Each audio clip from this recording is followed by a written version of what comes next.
Good afternoon, students. Welcome to the live lecture of Real Analysis 1. In the last lecture, we have started our first unit of Riemann integration. Riemann integration is the name given in the honor of a mathematician, George Frederick Bernhard Riemann. Then we have tried to understand how the integration is a limit of sum, or rather how the area, how it is giving us the area of the given plot. Integration is the word actually gives you the area of a function which is defined to be the limit of sum. With the help of some examples, we have tried to understand that how the integration value is exactly same as the value of the area of the corresponding curve bounded to x-axis, right?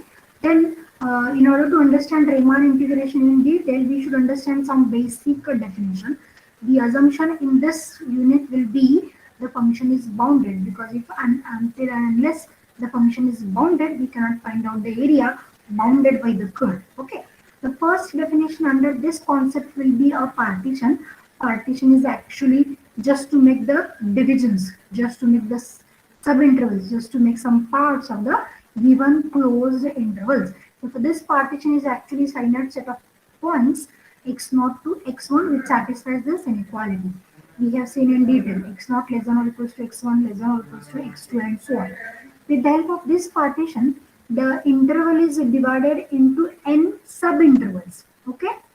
With the help of these n plus 1 points of the partition, the interval is divided into n subintervals. That of this ith subinterval we have denoted with a symbol xi minus 1 to xi, and the length of ith subinterval we are writing as delta xi. As a function we have assumed to be bounded on the whole interval, it should be bounded on each subintervals, and these are the notations we were using for giving the suprema and infima values of the given function in the ith subinterval. Capital Mi is the symbol for suprema, small mi is the symbol we were using for infima of the function in the ith subintervals. Okay. Then we have moved towards the next concept of Darboux sums. The mathematician Darboux has given two different sums. One is called as upper sum, defined to be summation capital I summation I from 1 to n capital Mi into delta xi. This was a notation mu into bracket p comma m. That is upper sum with respect to the partition p for the function m. It is defined to be mi delta xi, summation mi delta xi, and with the help of this geometric sketch, I have told you how this upper sum is going to give us the area of the region which is somewhat upper, somewhat above to the actual area bounded by the curve. That's why the name is upper sum. Next definition is of lower sum. In this lower sum, the notation used is L into bracket p comma f.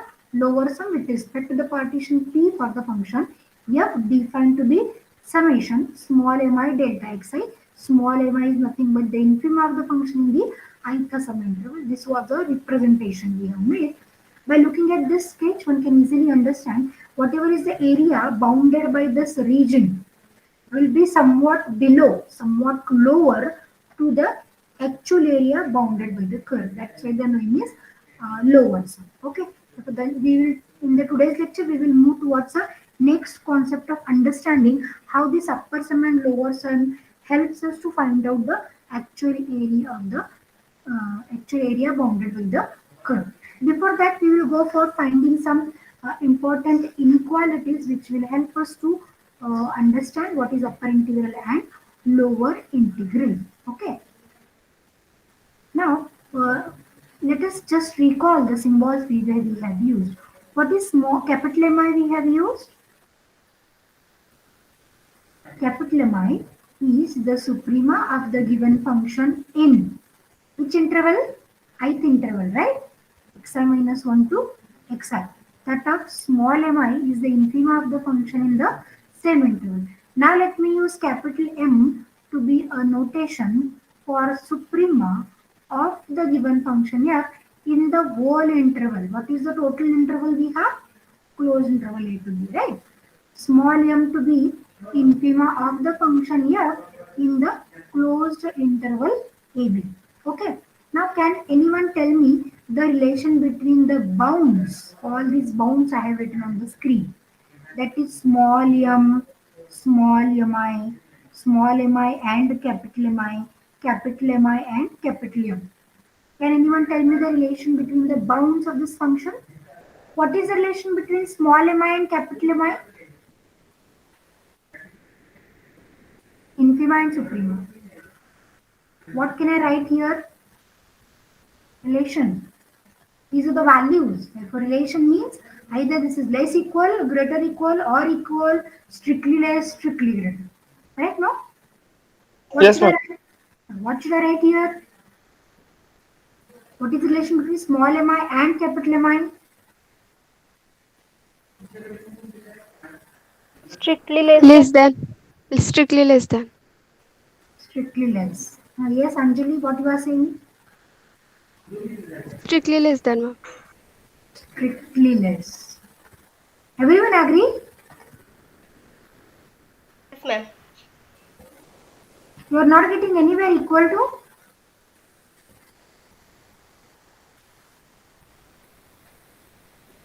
Hmm? No equality?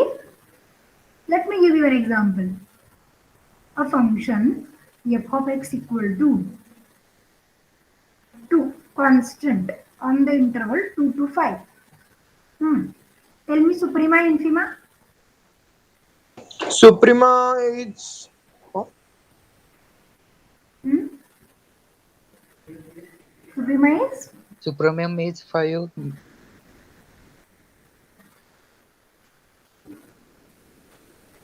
it 5? Function is 2 na constant.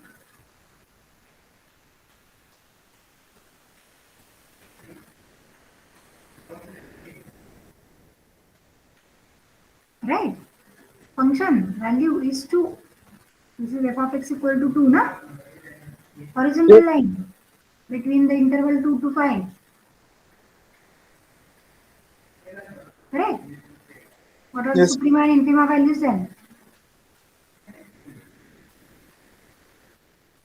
Hmm. What is suprema? Capital M. What is infima?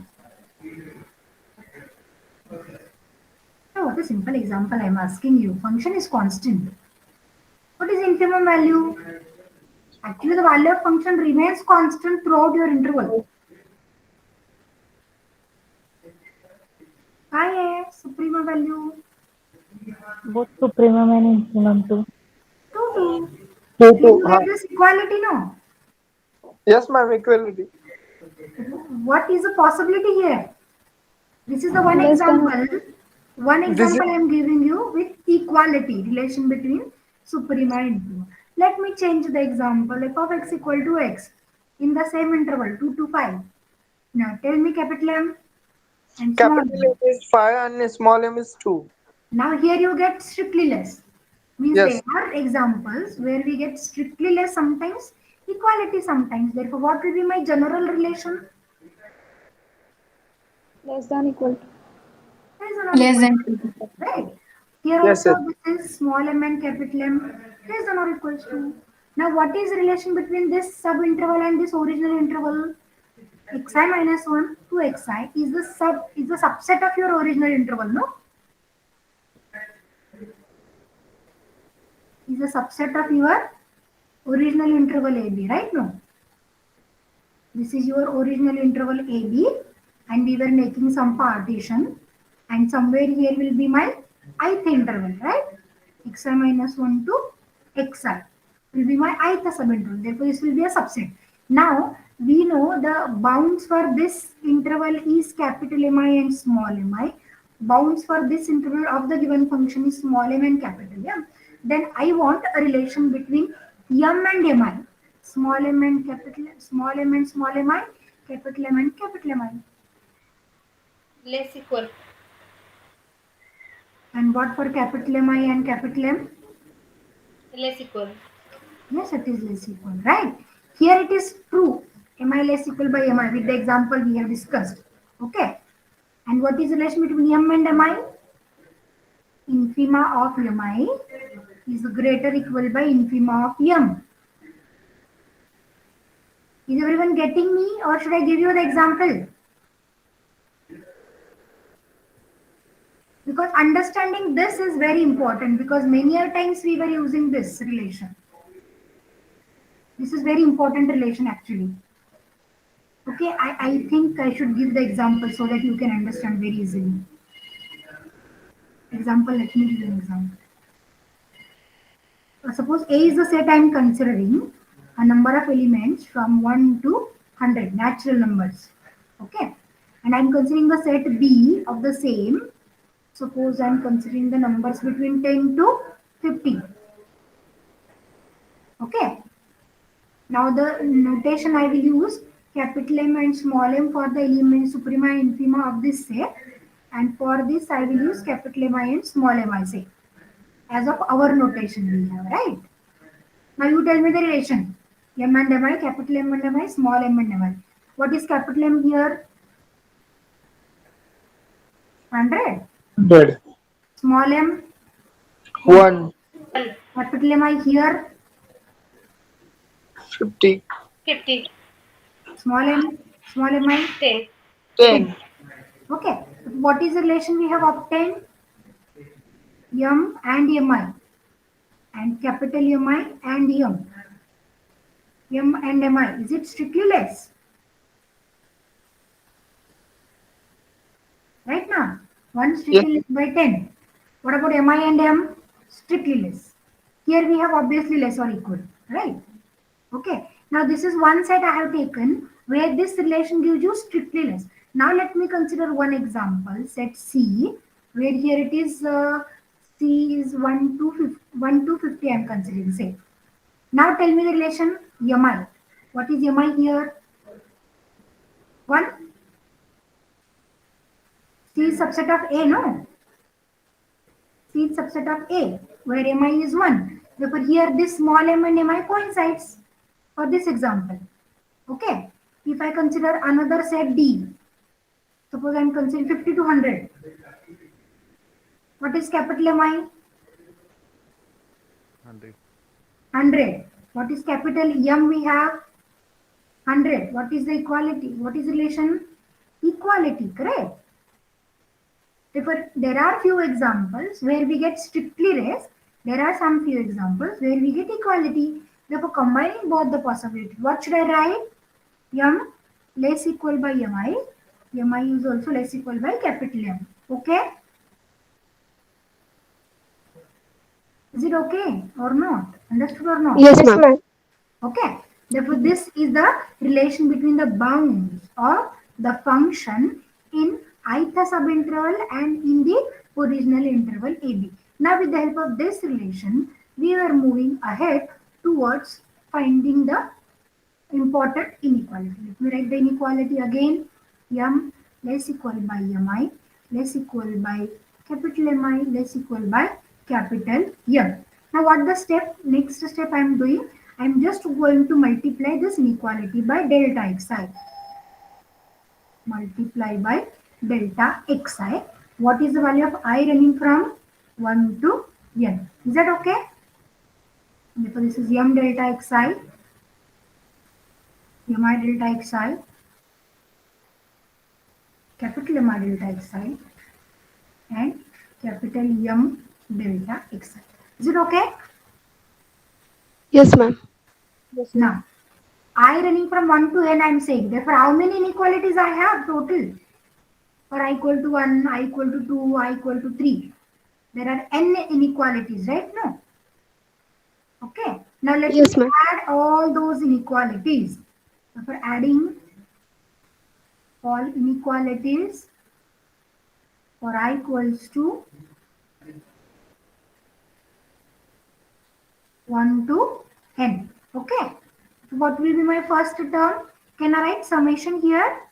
Summation I equals to 1 to n m delta xi less than or equals to summation I equals to 1 to n mi delta xi less than or equals to summation I equals to 1 to n capital Mi delta xi, and is again less equal by summation I equals to 1 to n capital M delta xi. Is there any difficulty with this? No, ma'am. Now here this small m is independent of I. There is no I involved here, right? Similarly, no I involved in this capital M also. Therefore, Can we take those elements, those numbers outside the summation? Right? Yes, ma'am. What is this value remaining then? Summation I equals to 1 to n delta xi.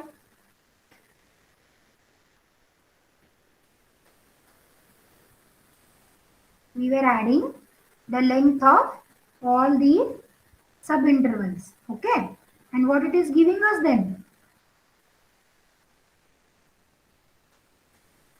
See, let me show you again. This is the interval we have, say A to B, right? We were making the partition x1, x2, somewhere here it is xi minus 1 to xi, okay, till xn minus 1. And this last one is xn, first one is x naught we were treating, right? What is delta x1? Length of first subinterval, right? No? For I equal to 1, this is delta x1. What is delta x1? This length, right now? x1 minus x naught. What is delta x2?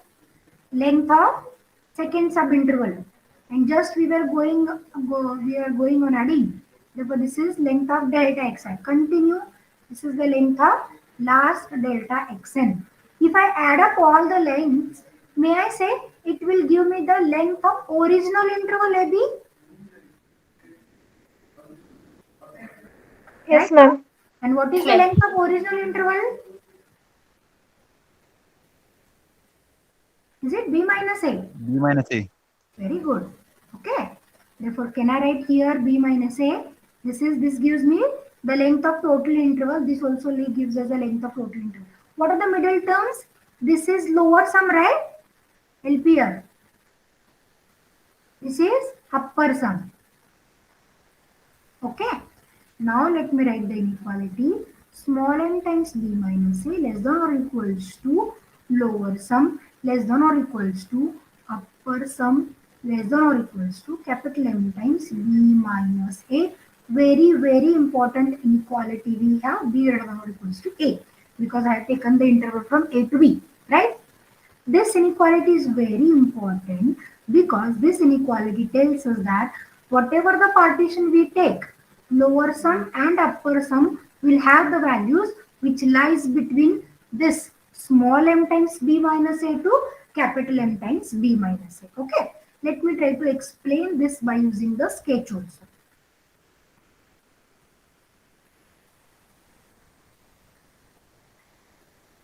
Okay, suppose I have the nature of the function like this between a to b. Okay, let us try to understand what is small m times b minus a. This is my curve. Looking at the curve, where is the infima? Yes, this is no lower end. I will be the infima, right? No, this small m. Correct, na? Okay. Yes, ma'am. Yes, ma'am. What is small m times b minus a then? Small m is this height, b minus a is this, a to b I should. B minus a is this length. Therefore, if I take a product, may I say this will give us the length of a rectangular strip like this. This much area, right now? What it is going to represent? Small m times b minus a. Length, area of the rectangle with length b minus a and breadth or height m. Okay? Let us repeat the same for capital M times b minus a. Same sketch I will try to draw. Okay? Again, this is a, this is b. Where is the suprema of the function now? Where is the suprema, no? Capital M. Then what is capital M times b minus a? It will be the length of the rectangle with length b minus a and height capital M. Therefore, this is your required region. Okay? Now, what this inequality tells us? Whatever the upper sum and lower sum we were calculating, it lies between this small m times b minus a to capital M times b minus a. Correct? These two values lies between the two. Therefore, if I collect all the lower sum with respect to different partitions, P is partition.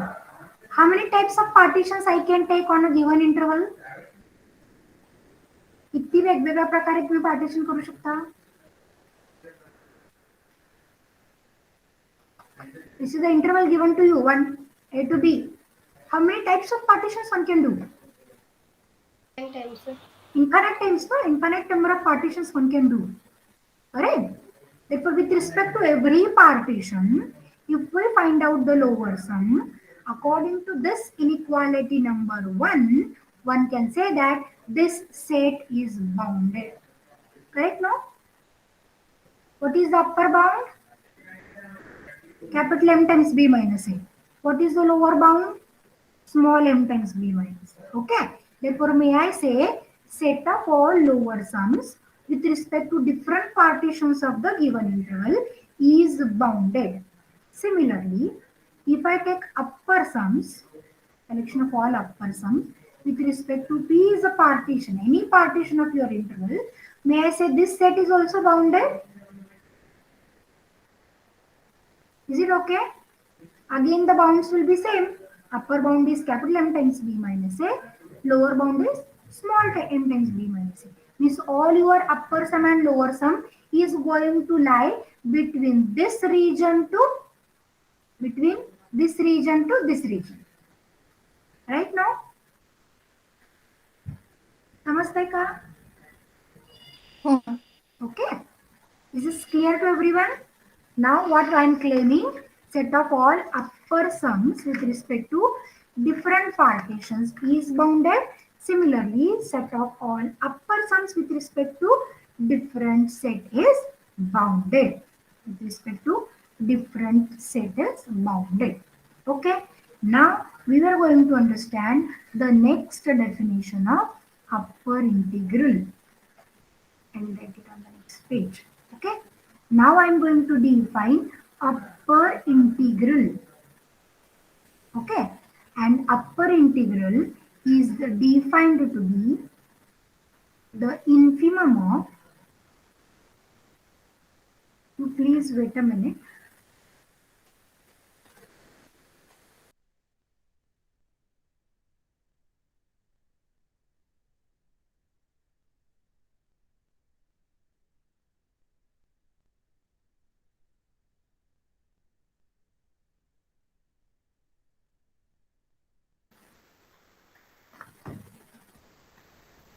Hello? Okay, let us define upper integral. Upper integral is defined to be the infimum of set of upper sums. Okay, it's called upper integral. Now one may have a question why infimum is taken, na?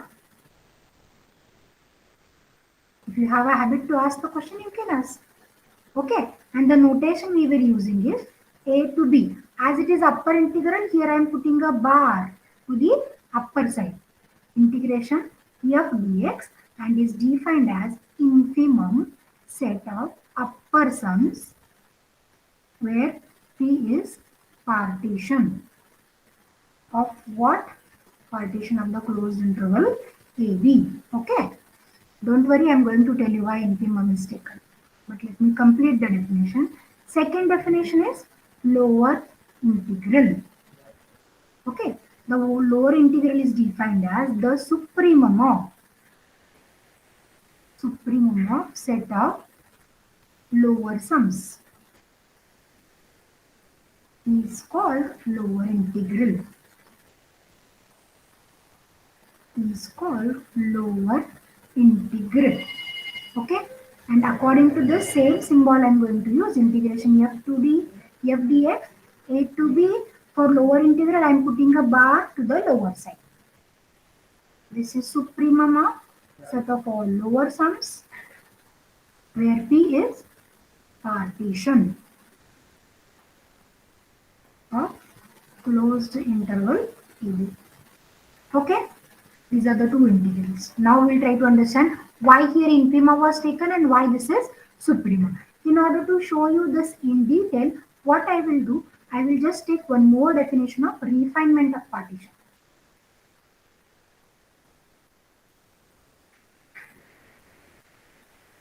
Refinement of partition. Partition we know. Okay, what is a partition? What is the actual meaning of the word refinement?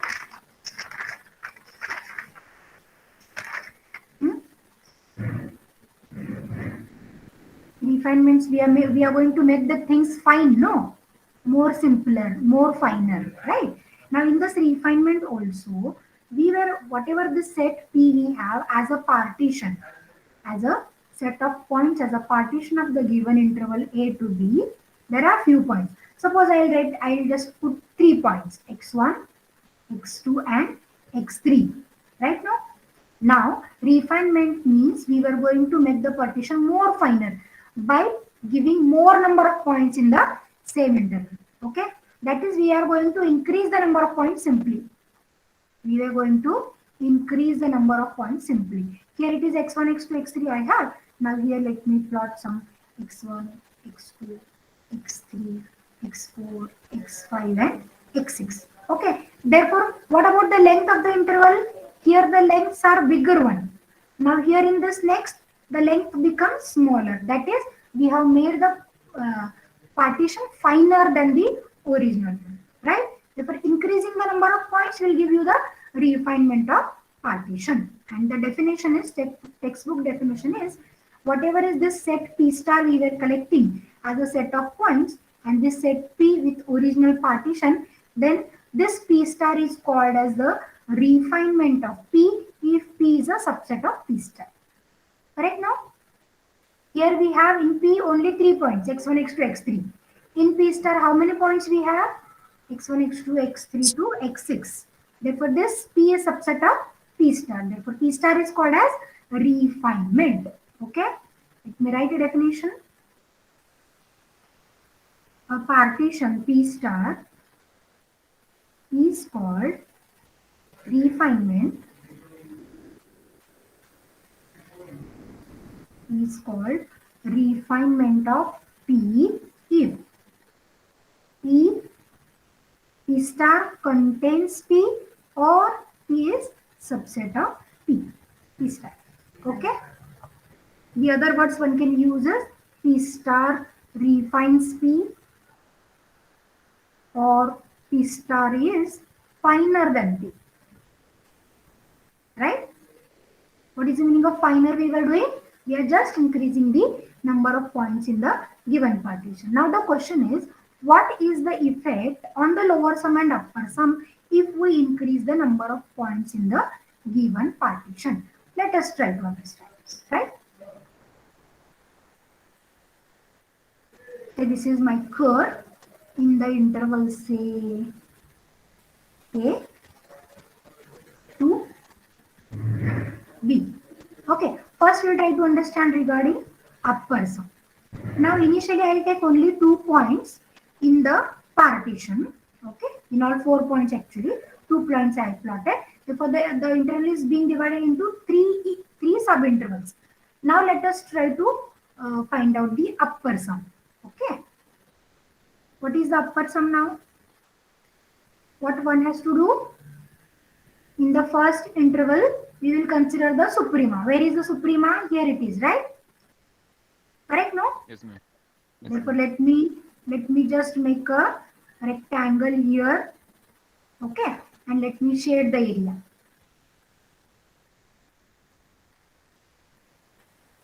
Okay. Next, what I will do? In the second interval, I will check the suprema. Here is the suprema. Therefore, may I say this will be the rectangle under the consideration, this region. Okay. Now, in the third interval, this will be a suprema, right now? This will be a suprema. Therefore, let me complete the region rectangle. Therefore, this will be the upper sum with only 3 points, with only 4 points. Okay. Now, I make the refinement of the partition. I'm making the refinements means what I'm going to do? I'm going to make more number of points in the same partition, right? Therefore, let me plot two more points here. One is here, another is here. And we will try to find out the upper sum again. And we will check the relation between the previous upper sum and this upper sum. Okay? Okay? Now let me make the partition. Let me find out the upper sum again. With new partition. I think I should make one point here also. How many points we have added? 3 points we have added with red line. Okay. Now what we will do? We will try to find out the upper sum. This previous will be pink colored region. Now I will do it by green colored region. Well, let us consider the first interval. What is the suprema? This is the suprema. So what will be the region? This will be a region, no? Yes, ma'am. Okay. In the second interval, this will be a suprema. So this will be a region simply.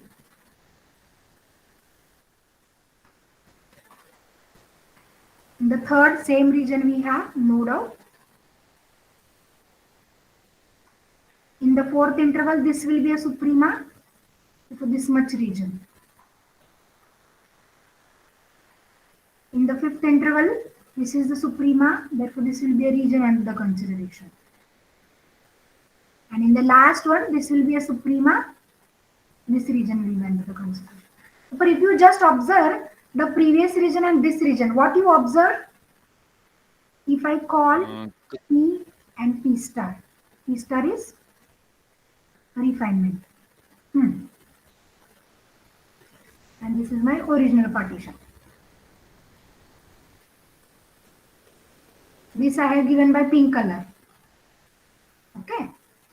And this I have shaded by green color. What is the relation you are observing?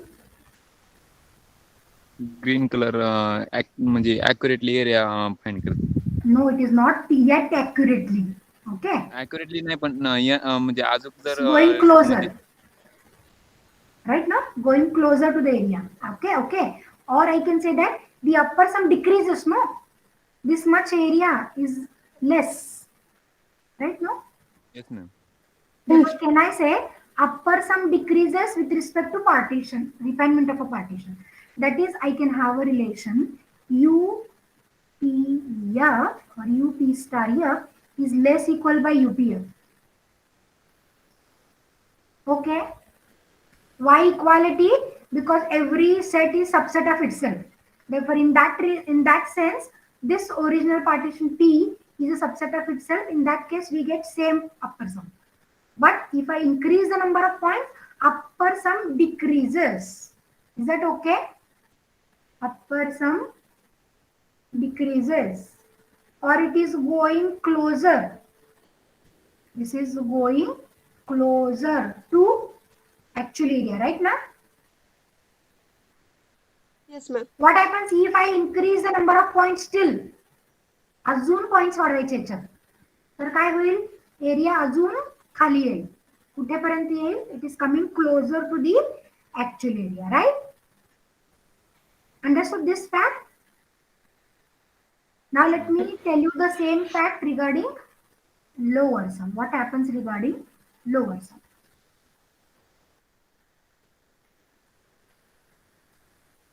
this is the curve again in the interval A to B say. Okay. Now we were going to find out lower sum. For the sake of convenience, I'll take only 1 point.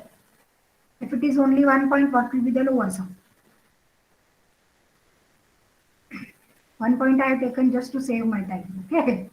Now 2 intervals we have. What is the infima in this interval for the given function? This is the infima, no? This point. Okay, region is from this to this. Therefore, this is my infima. Therefore, what will be the region? Pink color I or orange color I. Okay. What for second interval? Where is this infima? Here is my infima. Therefore, again I shade the region. Therefore, this will be the lower sum regarding P. P is the original partition, right? Now I'll take P star. as a refinement. And in the refinement, what I will do? I will increase 2 more points. 1 point I will increase here, 1 point I will increase here. Now check the lower sum. Again, let us join the points with the curve. In the first interval, same will be the infima, no? For this green region again, same. In the second, what will be the infima? During this to this point. Lowest point you have to select now. Nothing to worry about much. Therefore, this region is under the consideration. See the area now increases or decreases? Increases. Increases. Yes, it increases. At the last it is same. But here we can observe, if you take the refinement, then lower sum increases. Okay. Or again I can say going towards actual area. Correct now? लक्षात येते का सगळ्यांच्या? हळूहळू हे वर जाणार आहे lower sum आणि upper सम काय होणार आहे? हळूहळू खाली येणार आहे. Okay. If the upper sum is going to decrease, which value is going to or is a possibility to coincide with the actual area? Among all upper sums, which upper sum is going to coincide with the actual area? May I say infimum value of the upper sum may coincide with the actual area. Correct, no? Similarly, in the lower sum, may I say the supremum lower sum, supremum of the all lower sums will or may coincide with the actual area. Correct, no? So lower sum increases, upper sum decreases. And with this increment and decrement, the infimum value of upper sum may coincide with the actual area. This is the curve same. This is the curve same. Okay. Upper sum is decreasing like this. Correct? The upper sum is coming from above to the actual curve. Similarly, lower sum is going from below to the upward. Right? Now, which part of the upper sum may coincide? May I say the smaller value, that is infima, may coincide with the actual area, and here also the larger one, the maximum one, that is the supremum value, may coincide with this actual area. Okay. Therefore, while defining the upper integral, what we have defined? Upper integral is infimum of upper sums. Why? Because the infimum is going towards the actual area. Similarly, in case of lower sums, we have taken supremum because the supremum value, that is a larger value, is going towards the actual area. And we have defined this to be separately upper integral and lower integral. Understood why it is infimum and supremum? Yes, ma'am. Okay. And the next comes with the definition of integrability. What is the definition of integrability? One can establish whenever this infimum of upper sum, whenever this infimum of upper sum is coinciding with supremum of lower sums, then one can say the actual area is met. The function is integrable. Function is integrable. Correct now? If the two values are not equal, which can be taken as an area? No, there will be a question mark. Therefore, whenever the two values are equal, infimum among all upper sum, which is coming from upward, supremum from the lower sums, which is coming from downward, if both the values coincides, then we say that the function is integrable. Okay. Therefore, what is the definition of integrability? This is upper integral, no? Infimum of upper sum, if it is equal to supremum of lower sum, that is lower integral. If the two values are same, then we say that the function is integrable. Then we say that the function is integrable. Okay. Here I will write this as a Darbox condition of integrability.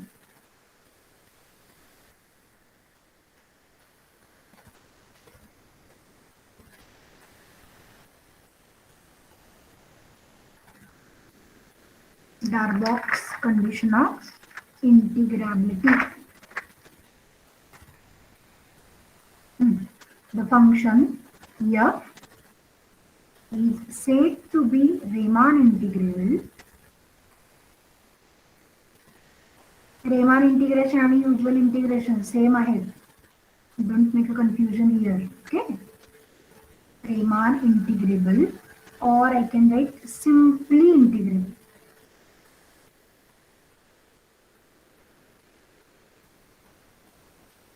Integrable when the two integrals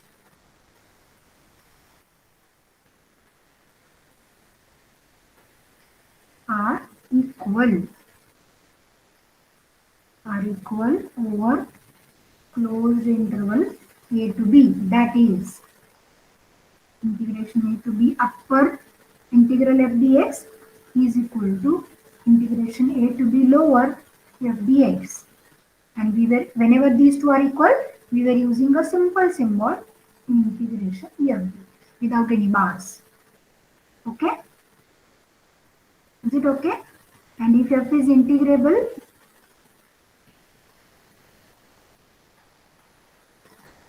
over the closed interval AB, then we write this as, then we write that f belongs to R of AB. R here stands for Riemann integrable, not real numbers. Okay, this symbol R, this is for Riemann, not real numbers. Okay, whenever f belongs to R of AB, it means that the function is integrable or Riemann integrable. Understood the definition, condition of integrability? Yes, ma'am. This I tried to explain. If you have any difficulty, you can ask me. Because with respect to the refinement, upper sum decreases, lower sum increases. This is what actually one of our theorem is. Okay. Therefore, as this set of all upper sums, if I consider, the smaller value may coincide with the actual area. If I consider a set of all lower sums, the larger value may coincide with the actual area. That's why we have taken infimum among all upper sums and supremum among all the lower sums. Okay? And these are the two integrals defined like this. Understood now why it is infimum taken, why not supremum? Because if you take a supremum, it goes above, beyond the actual area, right? That's why it was taken infimum, and for lower sums it was taken supremum, and the integrals are upper integral and lower integral. Okay, we will stop here. In the next lecture we will go for some important remarks depending on the condition of integrability and some examples also. If you have any difficulty in the condition of integrability, you can ask me. Yes? Any difficulty with this? No, ma'am. Okay, let me stop then. Thank you for being with me for this lecture.